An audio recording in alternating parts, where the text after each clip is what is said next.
This is Peggy Anne Salz. This is Business of Apps, and this is a great way to wrap a string of interviews, going full circle, I think, to the beginnings of mobile, perhaps, for us both.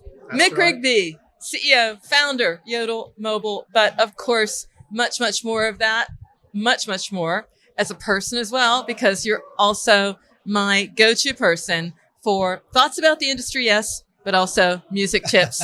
So it's great to have you. Peggy, it's lovely to be here. Lovely to see you again. Yes, I mean, when you say go back to the start, I think you and I are probably, with the exception of James, probably the people that have been to more APSs in London than anywhere else. Yeah, I think, yeah, I was here at the very first, as you were. In terms of music, I mean, where to start?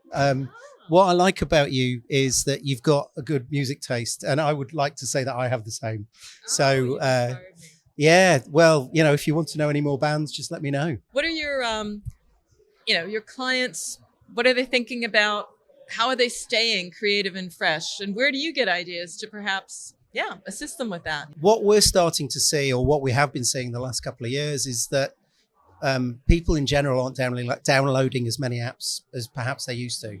And I think also when they do download apps, they're getting very quick to delete them. And I think this is quite a fundamental problem for the app space, primarily because I think the consumers have changed. And this is the reason. It's not the quality of the apps, because I think now most app businesses are actually there. They understand that they have to provide, the best experience for those individuals. However, I think those individuals now are more au fait with what they want. They have higher expectations. And as a consequence of that, retaining users is the biggest challenge that I think we face in this industry at this very moment in time, primarily because they've changed. Consumers have changed. They expect so much more. So you asked the question about creativity. I genuinely think that most app businesses now really need to go down to brass tacks and start with the consumer rather than starting with the technology and the ability to build an app and deliver a service that they think is the right thing for the consumer without necessarily going to ask what the consumer wants. And that's a challenge. So for most app businesses, when it comes to creativity, is start from your consumer's perspective, what goes on in their head, what they really want, and then build out from there. I love opportunity. I'll look at the other side. There is a great opportunity. Just wondering if your clients see it the same way. So many different monetization models, so many different distribution channels. But I have been speaking with some marketers and they're like, you know what? I love it. I love alternative app stores. It's even like a political feeling that they can go wherever they want, do whatever they want. But of course, it means they're going to have to take care of a number of new builds. So it has its upside, has its downside. What are you hearing? I think it's a good thing. I'm a big fan of competition, whether that's, within the sector as a whole, with all the other agencies that do, I guess, a little bit of what we do. But also, I think from an app perspective, I think it's really, really good in terms of what you tend to get is the businesses that rise to the top. The ones that embrace that challenge are the ones that obviously succeed. From an alternative app store perspective, I think it's good. I think it's going to be a real challenge though, because it's going to be costly to do it, as you've kind of touched on. But I think there are certain sectors that are going to benefit from that. And to me, I see the gaming sector being the one that can benefit more than ever, primarily because there are so many gaming apps out there.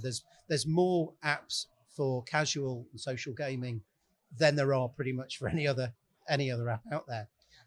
And it's a challenge. I mean, how do you stand out in that kind of environment when you've got the big guys that are able to throw a lot of money in terms of user acquisition? If you're a small startup, how can you compete with that? You can't. So I think alternative app stores are a way of giving you a lot more space as a business to get in there and actually try and dominate if you can. And there won't be as much competition, certainly in the first year or two, maybe even longer than that. So, that early starter advantage, those kind of apps can, if they shift, that will be where the opportunity lies. Yes, it's the blue ocean. Absolutely. Very Talking much. to some utility apps, they're like, hey, this is great because utility is utility. The value proposition is intuitive. There's not a Yeah. lot to do about educating a consumer. It is or it isn't. Games see that as well because of their monetization model. What are you seeing that's really sort of outstanding out there, Mick? I mean, I'm looking at the trends. Okay, there's alternative models, lots of AI, lots of buzzwords, lots of noise, but get back to basics. Maybe share those basics. Maybe we need to hear the basics again. Businesses succeed if they've got firm and solid foundations. I think you can get mesmerized by all of the bells and whistles that are out there, and that's great if you have those basic foundations. I think there's a tendency for businesses to go, well, we can do this. We can create an AI driven app. We're going to be able to bring AI functionality into our messaging strategy. That's great, but if you haven't got a good app, if you've not got the right ASO strategy in place, if you've not got an MMP, that's actually tagged up properly, what's the point? So, start with your foundations, and then consider what other opportunities you can have with all those bells and whistles, as we talked about, to make a difference against the competition. Hearing so much about the fact that we stress out a little bit too much about the competition. It's really a mindset. We shouldn't really be paying so much attention to the benchmarks. Maybe, it's relative. And it's an interesting thought because then it says focus on yourself and don't stress so much. It does say still look at the app market intelligence and the data and figure out where you are in the market. It doesn't say go blind, but it does also say, don't over engineer it. Just curious for you. Benchmarks, bogus, not bogus. Industries, businesses can only advance when they've got a target to go after, but also when you've got somebody nipping at your heels, and you can learn from both. It's made us as a business far stronger than we are. It's made us adapt. It's made us constantly be looking over our shoulder and looking forward. So for any app business, I think it's exactly the same. There's learnings that you can make from all of your competitors out there. Good, positive learnings, but also understanding what the bad things are. If you understand what the bad things are, you make sure you don't fall into that particular trap. So embrace it, love it. The more competition, the better. Let's talk about also some examples to follow. I'd like to leave with, and I'm sure you've done it today. You've had your talks, you had your time at the stand, but those examples, those blueprints, there is really no blueprint, but there are examples, and we need them more than ever to try and figure out what's possible. I was talking with one marketer, it's like, when we get excited about like a 5% or 10% conversion rate, that is really actually telling us that 90% didn't. So, we can go just back to work on that.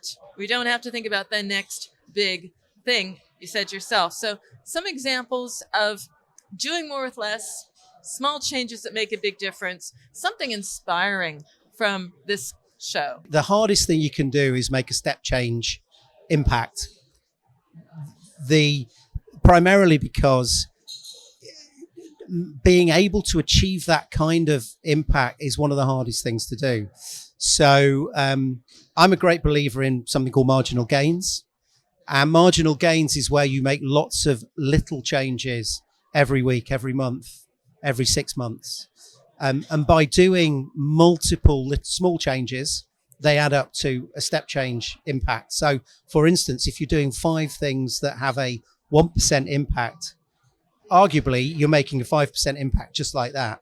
And it's so much easier to make those smaller gains than the big gains. So marginal gains is what every decent marketeer should be thinking about. I was doing a great talk, one of my favorites actually. I have her on my podcast, Hope Barrett, will be coming soon. And hers was step by step. That's what she hears in her team. That's what she tells her team. It's those little step changes, and they do add up. And everything adds up. When we get to chat, we come to these great ideas and we come full circle. And I do want to end with a little inspiration because the music. Mick, I'm just thinking about the music. It is astounding. You can certainly pick them. I mean, you've chosen one that I didn't know about, and there it is. It's like opening for, what was it? Fontaines, DC. Yeah, but there's another. The wet.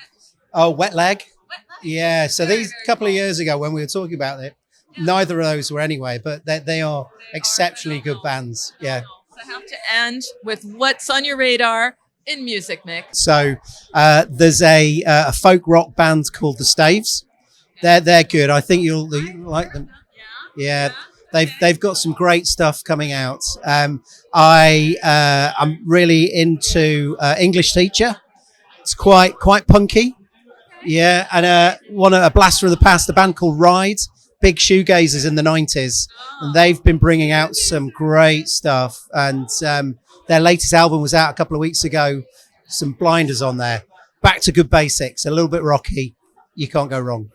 See, that's what you need to do. You need to find the perfect mix. Maybe there's a band that has an app, and you'll be in seventh heaven, right? Right, Mick? Absolutely. Yeah, I would. You know me. I know. You are a creative soul. Thanks so much, Mick. Always a pleasure. And hey, 17 years. 17 years. 17 years. We That's don't look a day amazing. older. Hell no. Hell no. We're all set. Thanks, Peggy. Thank you.